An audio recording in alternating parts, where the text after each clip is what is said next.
또 유다 자손의 지파가 그들의 가족대로 제비 뽑은 땅의 남쪽으로는 에돔 경계에 이르고 또 남쪽 끝은 신광야까지라. 또 그들의 남쪽 경계는 염해의 끝 곧 남양한 해만에서부터 아그라빔 비탈 남쪽으로 지나 신에 이르고 가데스 바네아 남쪽으로 올라가서 헤스론을 지나며 아달로 올라가서 돌이켜 갈가에 이르고 거기서 아스몬에 이르러 애굽 시내로 나아가 바다에 이르러 경계의 끝이 되나니 이것이 너희 남쪽 경계가 되리라. 그 동쪽 경계는 염해이니 요단 끝까지요. 그 북쪽 경계는 요단 끝에 있는 해만에서부터 벳 호글라로 올라가서 벳 아라바 북쪽을 지나 루벤 자손 보한의 돌에 이르고 또 아골 골짜기에서부터 드비를 지나 북쪽으로 올라가서 그 강 남쪽에 있는 아둠밈 비탈 맞은편 길가를 향하고 나가 엔세메스 물들을 지나 엔로겔에 이르며 또 흰놈의 아들의 골짜기에 올라가서 여부스 곧 예루살렘 남쪽 어깨에 이르며 또 흰놈의 골짜기 앞 서쪽에 있는 산 꼭대기로 올라가나니 이것은 르바임 골짜기 북쪽 끝이며 또 이 산 꼭대기에서부터 넷도와 샘물까지 이르러 에브론산 성읍들로 나아가고 또 바알라 곧 기럇 여아림으로 접어들며 또 바알라에서부터 서쪽으로 돌이켜 세일산에 이르러 여아림산 곧 그살론 곁 북쪽에 이르고 또 벳세메스로 내려가서 딥나를 지나고 또 에그론 이탈 북쪽으로 나아가 시꾸론으로 접어들어 바알라산을 지나고 얌므엘에 이르나니 그 끝은 바다며 서쪽 경계는 대해와 그 해안이니 유다 자손이 그들의 가족대로 받은 사방 경계가 이러하니라. 여호와께서 여호수아에게 명령하신 대로 여호수아가 기럇 아르바 곧 헤브론을 유다 자손 중에서 분깃으로 여분네 아들 갈렙에게 주었으니 아르바는 아낙의 아버지였더라. 갈렙이 거기서 아낙의 소생 그 세 아들 곧 세세와 아히만과 달메를 쫓아내었고 거기서 올라가서 드빌 주민을 쳤는데 드빌의 본 이름은 기랴세벨이라. 갈렙이 말하기를 기랴세벨을 쳐서 그것을 점령하는 자에게는 내가 내 딸 악사를 아내로 주리라 하였더니 갈렙의 아우 그나스의 아들인 온니엘이 그것을 점령하므로 갈렙이 자기 딸 악사를 그에게 아내로 주었더라. 악사가 출가할 때에 그에게 청하여 자기 아버지에게 밭을 구하자 하고 나귀에서 내리매 갈렙이 그에게 묻되 내가 무엇을 원하느냐 하니 이르되 내게 복을 주소서 아버지께서 나를 내게 땅으로 보내시오니 샘물도 내게 주소서 하매 갈렙이 윗샘과 아랫샘을 그에게 주었더라. 유다 자손의 지파가 그들의 가족대로 받은 기업은 이러하니라. 유다 자손의 지파의 남쪽 끝 에돔 경계에 접근한 성읍들은 갑스엘과 에델과 야굴과 기나와 디모나와 아다다와 기레스와 하솔과 인난과 십과 벨렘과 부할롯과 하솔 하닷다와 그리옷 헤스론 곧 하솔과 아맘과 세마와 몰라다와 하살 갔다와 헤스몬과 벳벨렉과 하살 수알과 부엘세바와 비스요다와 바알라와 이임과 에셈과 에돌랏과 그실과 홀마와 시글락과 만만나와 산산나와 르바웃과 시림과 아인과 림몬이니 모두 29성읍과 그 마을들이었으며 평지에는 에스다올과 소라와 아스나와 사노아와 엔간님과 탑부아와 에남과 야르뭇과 아둘람과 소고와 아세가와 사라인과 아디다인과 그데라와 그데로다임이니 14성읍과 그 마을들이었으며 스난과 하다사와 믹달갓과 딜라안과 미스베와 욕드엘과 라기스와 보스갓과 에블론과 갑본과 라맘과 기들리스와 그데롯과 벳다곤과 나마와 막게다이니 16성읍과 그 마을들이었으며 림나와 에델과 아산과 입다와 아스나와 느십과 그일라와 악십과 마레산이 9성읍과 그 마을들이었으며 에글론과 그 촌락들과 그 마을들과 에글론에서부터 바다까지 아스돗 곁에 있는 모든 성읍과 그 마을들이었으며 아스돗과 그 촌락들과 그 마을들과 가사와 그 촌락들과 그 마을들이니 애굽 시내와 대해의 경계에까지 이르렀으며 산지는 사밀과 얏빌과 소고와 단나와 기럇 산나 곧 드빌과 아낙과 에스드모와 아닌과 고센과 홀론과 길로이니 11성읍과 그 마을들이었으며 아락과 두마와 에산과 야닌과 벳다부아와 아베가와 훔다와 기럇 아르바 곧 헤브론과 시올이니 9성읍과 그 마을들이었으며 마온과 갈멜과 십과 윳다와 이스라엘과 욕도함과 산화와 가인과 기보아와 딥나니 10성읍과 그 마을들이었으며 할훌과 벳술과 그 돌과 마하락과 벳아롯과 엘드본이니 6성읍과 그 마을들이었으며 기럇바알 곧 기럇 여아림과 라바이니 2성읍과 그 마을들이었으며 광야에는 벳아라바와 밑빙과 스가가와 닙산과 소금성읍과 엔게딘이 6성읍과 그 마을들이었더라. 예루살렘 주민 여부스 족속을 유다 자손이 쫓아내지 못하였으므로 여부스 족속이 오늘까지 유다 자손과 함께 예루살렘에 거주하니라. 이상은 하나님의 말씀입니다. 아멘. 오늘 15장은 유다 지파의 유다 지파 처음으로 이제 분배를 요단의 동쪽은 루벤, 갓, 므낫세 반지파. 그러니까 므낫세가 절반은 이쪽, 절반은 이제 이쪽에 와서 그 분배하는 과정인데요. 자, 그림 한번 켜줄래요? 좀 뭐 여러 저기가 할 게 아니라 여기 보시면 이렇게 봐야 되나? 응, 오케이. 자, 지금 막 설명했잖아요. 거기가 저기 저 밑에 지금 어디서부터냐면 그 여기 에돔 이쪽에서부터 이게 원래는 사해라고 되어 있는데 성경은 사해라고 말하지 않아요. 이 사해는 죽은 바다 얘기 돼 있잖아요. 근데 이게 염해 소금 바다. 그리고 소금 골짜기 되는데 여기 이제 쭉 나오는데 유다 지파의 이야기를 지금 장황하게 이렇게 이 지역에 있는 성읍들을 얘기한 거예요. 그다음에 그 마지막 그 앞에 구절 몇 절이죠? 62절에 여부수 족속이 예루살렘에 있는데 이거 켜줘야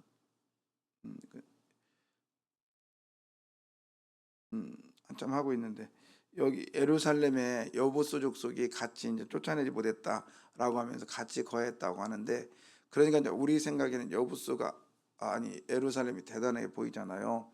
그리고 우리한테는 예루살렘이 성전이 있기 때문에 굉장히 중요한 곳인데 근데 이 예루살렘이 중앙성소를 만들 때까지는 언제냐 다윗 왕까지 와야 됩니다.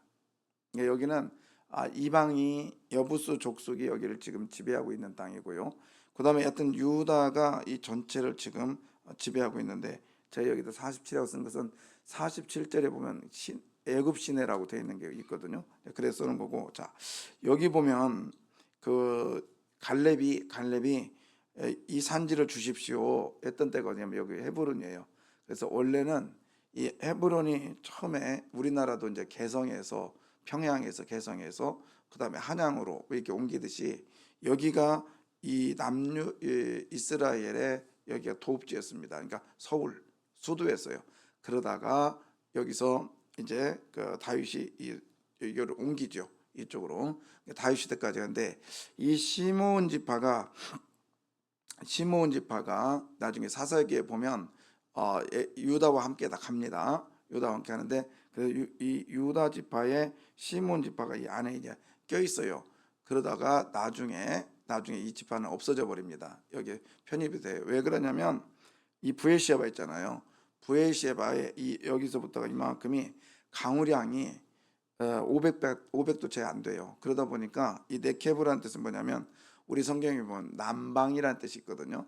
그래서 남방의 시내를 돌림처럼 이스라엘의 그러면 눈물로 씨를 뿌리는 자는 기쁨으로 거두리로다라고 했던 이 남방 네케브 쉽게 말하면 여기는 강우량이 별로 없어서 광야와 같은 곳입니다. 광야.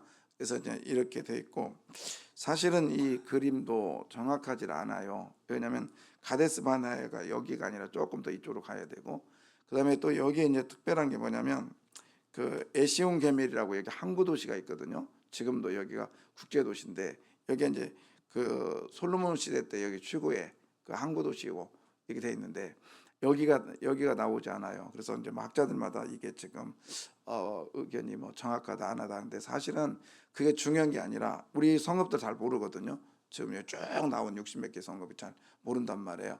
그러니까 중요한 건 뭐냐? 하나님은 이렇게 정확하게 세밀하게 확실하게 일을 하신다는 것을 보여주고 있는 거예요.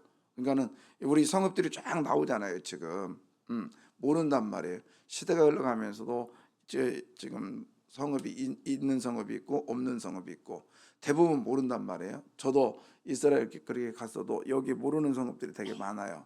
그건 뭐냐면 있다가 없어지는. 그러나 하나님은 그렇다 할지라도 하나님은 기억하시고 그걸 다 이스라엘 백성들 즉 유다 족속에게 주었다는 거예요. 여러분 그걸 보면은 하나님은 우리들에게 그렇게 말씀하시고 있는 것 같아요. 얘들아 너는 잊어버릴지 몰라도 나는 너를 기억해. 그리고 있는 성읍들의 이름이 사라졌다 할지라도 하나님을 기억하듯이 여러분 우리들이 일했던 거 있잖아요. 하나님을 향한 귀한 일들은 하나님께서 반드시 기억하신다는 사실을 잊지 마시기를 바라요. 그래서 말라기서에 뭐라고 했어요? 여호와를 경외하는 자들이 피차 말하매 하나님께서 그것을 분명히 들으시고 어느 책에다 기록했다? 기념책에다 기록했다. 할렐루야. 그래서 주님의 일을 했던 것들, 오늘 이 자리에 나와서 새벽 예배 드리고, 그리고 하나님께 영광을 돌린다고 찬양 드리고 기도하고, 이런 것들은 기념책에 기록될 일일까요? 안 될 일일까요? 속으로 이게 나를 위해서 왔는데 그러잖아요. 근데 여러분의 오늘 이 모습이 하나님의 기념책에 기록될 줄 믿습니다. 이 하나님이 이런 분이시란 말이에요. 그냥 우리는요, 잘한 건 당연한 거야. 그리고 못한 거를 꼬투리 잡아요. 못한 거. 그리고 잘한 건 당연한 거라니까. 그러다가 내가 좀 섭섭한 거는요, 나한테 좀 섭섭한 거는 그때부터 이제 낚싯바늘을 팍 꽂죠. 안 빠져요, 안 빠져. 안 빠진다니까. 예, 그래서 끝까지 가요. 그러나 우리 하나님은 그런 분이 아니세요. 하나님은 좋은 것만 기억하시는 분이세요. 있습니까? 근데 우리의 심보가 아니야. 하나님 그러실 분 아닐 것 같아요. 그건 내가 그런 마음이기 때문에 그래요. 그러니까 누구 눈에 누구밖에 안 보여? 그건 알아서 계산하면 돼요. 그러니까 우리는 하나님의 자녀, 쯔다크, 쯔데크, 의인으로서 하나님을 흉내내고 하나님의 모습을 따라가고, 그래서 의를 위하여 핍박을 받는 자는 복이 있다. 저희가 위로를 받을 것이며, 저희가 하나님의 나라를 차지할 것이다. 여러분, 좋은 것만 기억하시는 하나님인 걸 믿으시길 바라요. 그 다음에 15절에서 말하고 싶은 게 뭐냐면, 15절에서 말하고 싶은 것은, 좀 이따 켜줘봐 좀. 여기 15장에서 얘기하고 싶은 게 뭐냐면은, 지금 땅이 굉장히 많잖아요. 그잖아요. 근데 하나님의 약속은요, 부지런한 자에게 임하십니다. 맞습니까? 일하는 자에게 하나님의 약속이 성취가 돼요. 자, 쭉 나왔잖아요. 누구한테 준 거예요? 갈렙한테 준 거예요. 유다 지파의 대표로 나온 갈렙에게 이런 땅을 주었단 말이에요. 그냥 준 게 아니에요. 14장 9절입니다. 14장 9절. 그날에 모세가 맹세하여 이르되 내가 내 하나님 여호와께 충성하였은즉 내 발로 밟는 땅은 영원히 너와 내 자손이 기업이 되리라 하였나이다. 예, 너와 네 자손의 영원한 기업이 되게 할 것이야 라고 했는데 그 앞에 조건이 있어요. 뭐죠? 네 발로 밟는 뭐죠? 땅. 이거 쉬워요? 발로 밟는 땅을 너 다 줄게. 우리가 이제 보세요. 한번 오늘 하루, 그 옛날에 제가 영어책에서, 우리 학교 다닐 때 영어책에서 그 내용이 나왔는데요. 이거 비싼 내용이죠. 네가 한번 쭉 걸어가지고 걸을 수 있는 만큼 걸으면 내가 땅 줄게. 근데 이 사람이 쭉 걷다가 제 기억으로는 중간에 말뚝박뚝 포기한 걸로 아는데요. 여러분, 발로 밟는 땅을 오늘 여러분에게 주신다면 얼마나 걸을래요? 이렇게 더운데 엄청 덥잖아요. 근데 부지런해야 되는 거예요. 부지런해. 그러니까 우리 기독교인들은요, 부지런해야 돼요. 부지런해야 돼요. 게으르면 이건 저주받은 거예요. 게으른 게 뭐냐? 미루는 거죠. 좀 더 자자, 좀 더 졸자. 손을 모으고 그렇게 하는 자에게는 가난이 도적같이, 빈궁이 강도같이 찾아온다 했어요. 여러분, 우리는요, 너가 밟는 땅을 준다고 약속하신 그 약속의 하나님, 오늘 하루도 우리는 부지런함으로 나가시기를 주의 이름으로 부탁합니다. 이게 충성이죠. 충성. 그래서 우리에게 주신 이 부지런함을 통해서 하나님의 자녀답게 살아가는 거예요. 그 다음에 또 하나님은 어떤 하나님이냐? 우리 하나님은요, 공평하신 하나님이세요. 무슨 하나님? 공평하신 하나님. 이제 1절 켜줘요. 이제 또 유다 자손의 지파가 그러면서 땅을 줍니다. 땅을 줘요. 근데 어떻게 주냐면 그들의 멋대로, 가족대로. 그 다음에 12절에 보면 또 그들의 남쪽 경계는 염의 끝 12절.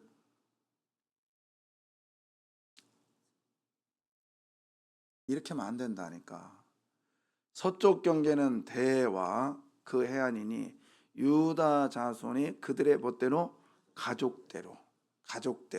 예, 여러분, 우리는 그들의 능력대로 해요. 능력대로. 그러나 하나님은요, 가족대로, 즉 공평하신 하나님이세요.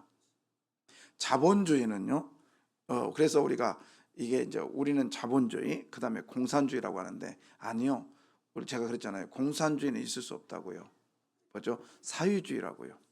그래서 자본주의와 사유주의가 이제 충돌을 합니다.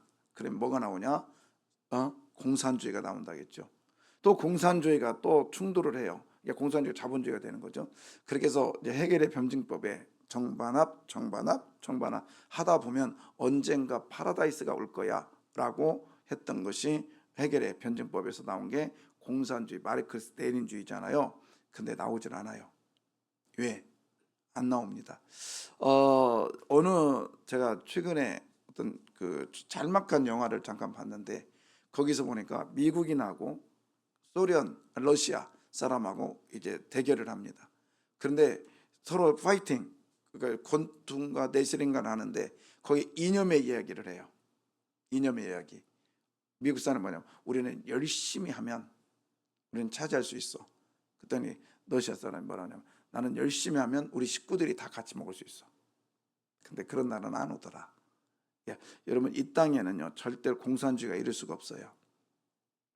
교회 안에 너와 내가 하나가 되고 다 하나 된다? 아니요. 이 땅에는 그런 날이 안 옵니다. 아나니와 그 초대교회에 그렇게 성령이 임했음에도 불구하고 모두 다가 하나님을 찬미하며 즐겁게 하며 그렇지만은 잠깐 가서 어떤 일이 일어나요? 속임수가 나타나죠. 에덴 동산에 하나님 보시기에 좋았더라 했지만 거기서부터 속임수가 시작되죠. 그죠? 욕심에서부터 나오기 시작합니다. 그러나 우리 하나님은요 가족대로, 즉 공평하신 하나님, 여러분의 형편대로 하나님은 일하실 줄 믿습니다. 형편대로. 그래서 저는 이제 그런 생각도 옛날에 가졌거든요. 근데 제가 차마 말을 못했어요.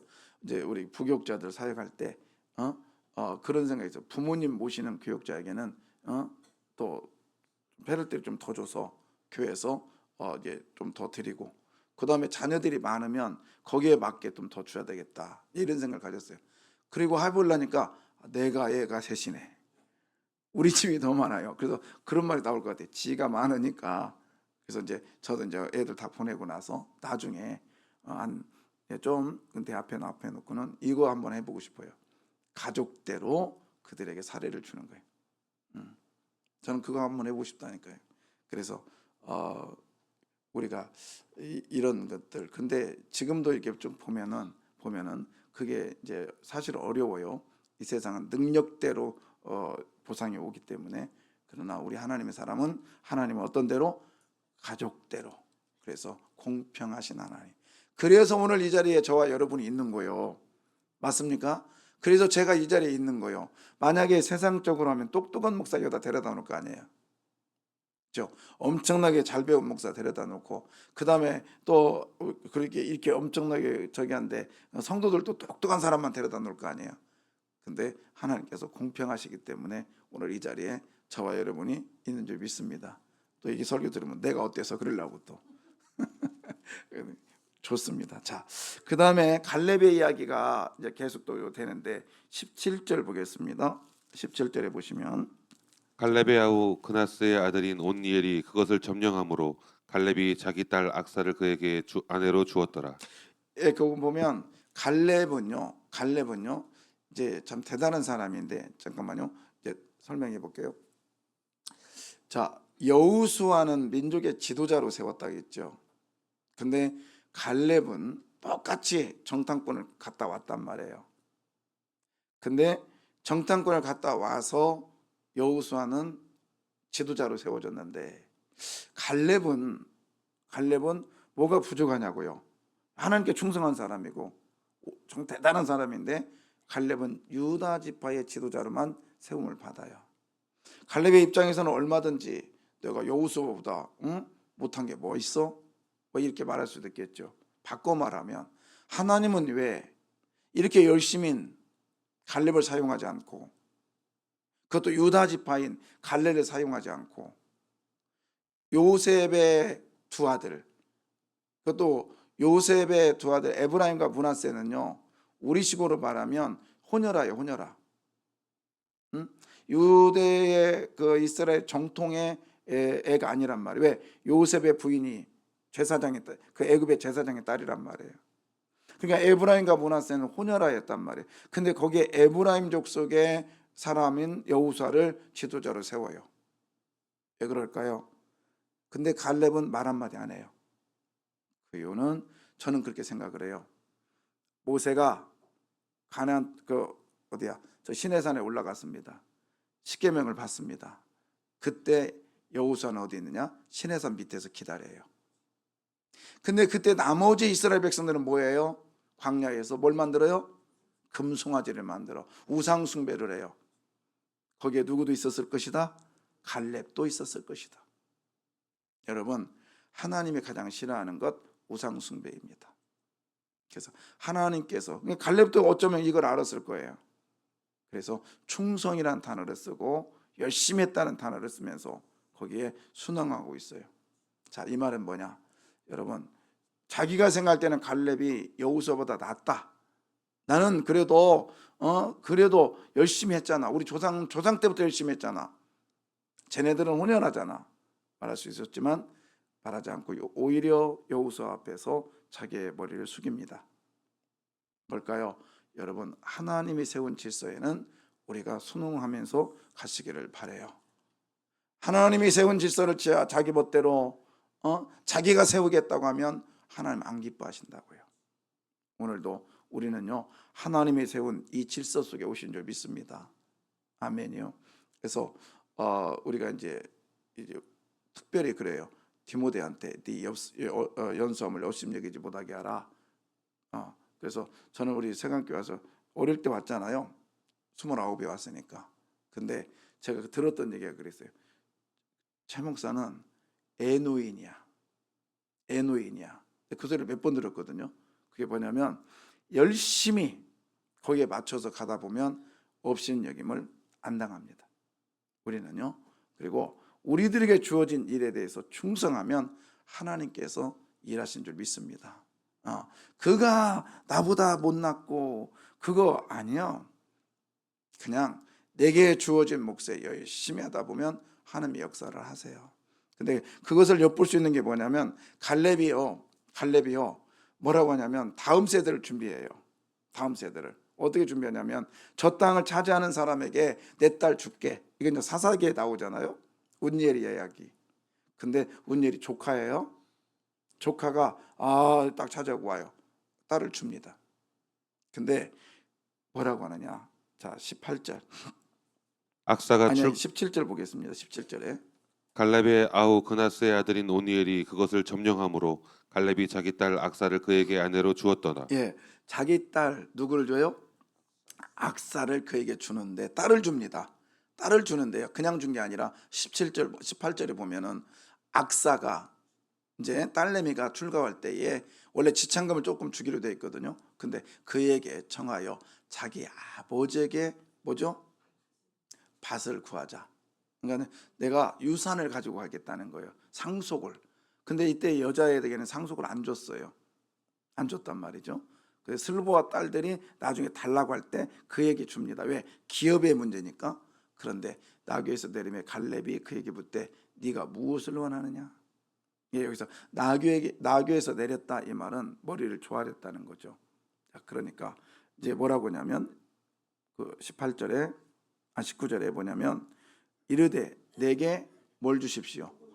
바라크해 주십시오. 이게 뭐냐면 이게 이 복을 주십시오. 이건 어저께 내게 축복하다. 그러니까 여호수아가 갈렙을 축복했던 것처럼 이 뭐냐면 이 악사가 아버지에게 머리를 탁 굽히면서 여기서 말하는 복은요 위에서부터 일방적으로 밑으로 내리는 복을 얘기해요.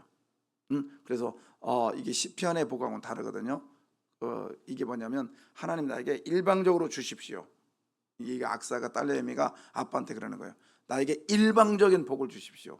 이게 뭐냐면 나는 당신보다 낮은 사람이에요. 여러분 복 받기를 원하면 겸손해야 됩니다. 그래야 복이 옵니다. 예. 자, 그러니까 뭐라고 하냐면 자 19절에 보세요. 복을 주십시오라고 해놓고는 아버지께서 나를 무슨 땅으로, 아까 제가 내게 기억나요? 내게 광야예요. 아주 척박한 땅입니다. 거기를 보내달래요. 이거 왜 바보 아니야? 그랬더니 이 딸내미에게는 더 큰 지혜가 있었던 거예요. 뭐죠? 샘물도 주는데 어떤 샘물? 윗샘과 아랫샘을 그에게 주었더라. 여러분 샘이 주었다는 건 뭐냐면 아무리 거기가 이런 땅이더라고요. 제가 여러 번 설명했는데 아주 그 땅에 제가 이제 이 패드를 가지고 갔단 말이에요. 가서 열심히 쓰는데 아니 바람이 한번 샥 바람도 그렇게 안 불었어요. 그랬더니 패드 위에 뭐가 쫙 이렇게 깔리는 거야. 봤더니 우리 밀가루 있잖아요. 밀가루를 놓고 쑥 풀으면은 쫙 깔리듯이 그 주변의 땅이 그렇게 고운 거예요. 그래서 제가 침을 퇴 뱉어봤어요. 그랬더니 이게 뽀로록 말려져. 그래서 이거 봐. 그래서 저쪽에서 안 볼 때 저쪽 가서 소변을 봐봤어요. 그랬더니 마치 그거예요. 그 밀가루가 있잖아요. 밀가루에다가 물을 한 방울 한 두 방울 똑 떨어뜨리면 어떻게 돼요? 막 스며들어 가지고 반죽돼 버려요? 아니죠. 또르르 말리잖아요. 근데 거기에다 물을 계속 집어넣으면 어떻게 돼요? 반죽이 아주 그듯이 그 부엘셰바의 땅이 아주 비옥합니다. 근데 거기에 비가 안 오니까 완전히 모래알보다는 그 굉장히 고운 옥토가 되는 근데 그 알이 되는 그 뭐라고 해야 되나? 그런데요 비만 왔다면 거기가 눈물로 씨를 뿌리려 갔지만 뭘로 거둬들여요? 기쁨으로 단을 거두는 장소가 이 장소예요. 그러니까 여러분 우리가요 하는 게 구할 게 뭐냐면 고기 달라고 기도하지 말고 고기를 잡는 법을 달라고 기도하시기를 바라요. 그럼 하나님께서 원칙적으로 복을 주실 줄 믿습니다. 그래서 오늘 이 악사와 운율의 이야기를 보면서 구하지 않은 것까지도 하나님은 주십니다. 겸손하시면 나귀에서 내리시기를 바라요. 오늘도 나귀에 내려서 나가면 하나님께서 그럼 밭을 달라고 안 해요. 그랬는데 이 샘물을 또 주고 샘물도 어떤 샘물? 윗샘과 아랫샘. 여기서 샘물이라는 게 뭐냐면 흐르는 물을 얘기하는 거예요. 막 솟아나. 사람의 손으로 하지 않는 우물하고 좀 달라요. 샘이 완전히 우리식으로 말하면 그 뭐랄까요? 그 강에서 막 위에서부터 내려오는 철철철철 흘러내리는 그런 것을 샘물이라고 하거든요. 그런 복이 오늘 하루 저와 여러분에게 있기를 원합니다. 공평하신 하나님이 우리를 찾아오셔서 열심히 부지런한 사람에게 큰 복으로 함께할 줄 믿습니다. 기도하겠습니다.